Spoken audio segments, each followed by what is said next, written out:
تو یہ ایسی عمارت پھر بادشاہ نے یعنی جو شاہ جہاں نے کر کے دکھایا، ایک ایسی عمارت بنوائی اپنے بیوی کی یاد میں، بیوی کی محبت میں، کہ پوری دنیا میں اس کی کہیں اور مثال نہیں ملتی۔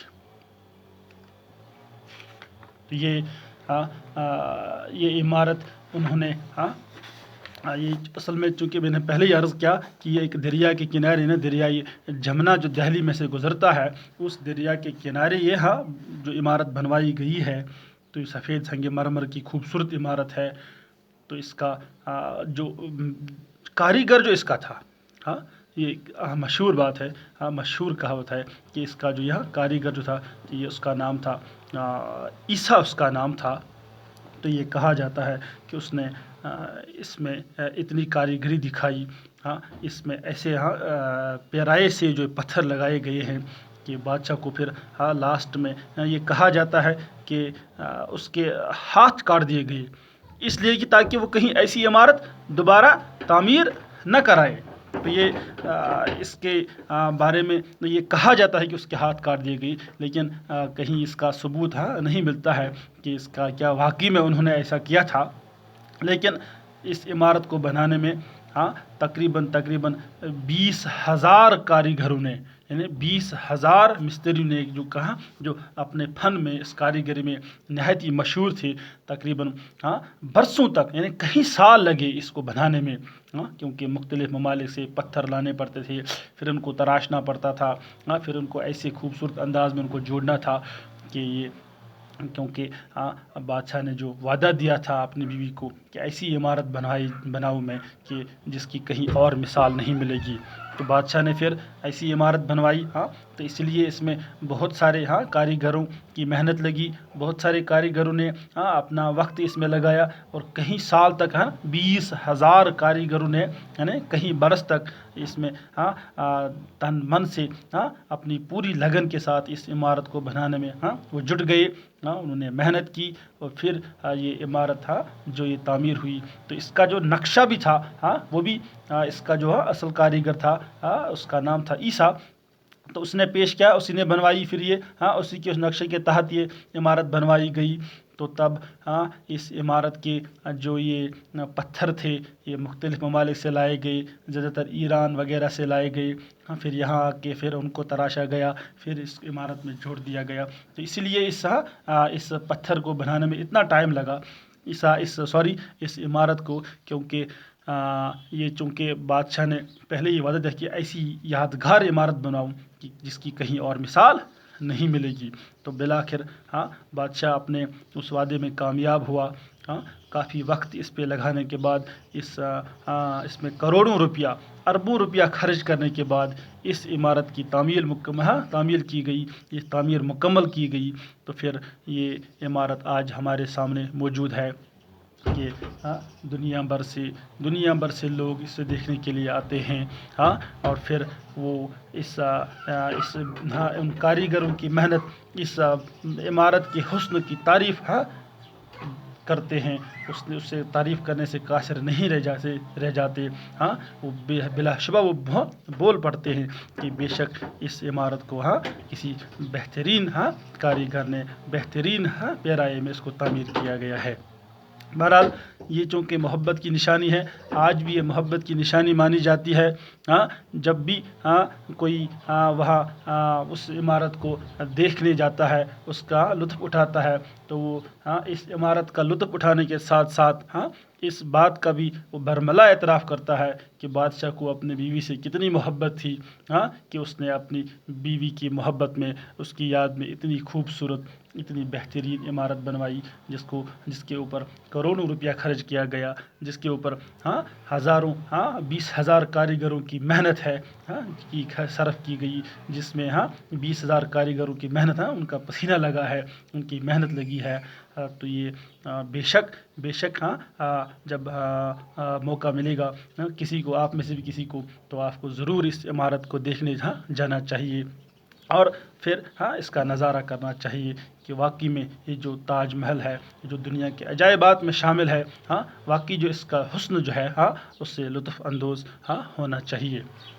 تو یہ تھی لیسن اس میں چونکہ مختصر سی انہوں نے معلومات دی تھی، تو یہ میں نے آپ تک پہنچانے کی کوشش کی ہے۔ پھر سے دہرا رہا ہوں کہ تاج محل کو مغل بادشاہ شاہ جہاں نے تعمیر کرایا، اور اس کا جو کاریگر تھا، جو مین کاریگر تھا، تو اس کا نام تھا عیسیٰ۔ اس میں سفید سنگ مرمر کا استعمال کیا گیا ہے۔ یہ دہلی کے ایک شہر آگرہ میں دریائے جمنا کے کنارے پہ بنوائی گئی ہے۔ تو اس کو بادشاہ شاہ جہاں جو کہ مغل بادشاہ ہے، تو اس نے اس کو تعمیر کروایا اپنی بیوی جس کا نام ممتاز محل تھا اس کی یاد میں، اور اس کی فرمائش پہ اس کو یہ بنوایا گیا۔ تو اس میں تقریباً 20,000 کاریگروں نے برسوں کام کیا۔ اس میں جو پتھر لگائے گئے ہیں وہ مختلف ممالک سے منگوائے گئے۔ کروڑوں روپیہ خرچ کرنے کے بعد اس عمارت کو مکمل کیا گیا۔ اس کے علاوہ بھی جو یہ بادشاہ شاہ جہاں اس نے مختلف باغات بنوائے ہیں، اس نے مختلف اور عمارتیں جیسے لال قلعہ، جیسے جامعہ مسجد جو دہلی میں ہے، جو بڑی مسجد ہے، وغیرہ وغیرہ، اس نے کچھ اور چیزیں بھی تعمیر کروائی ہیں۔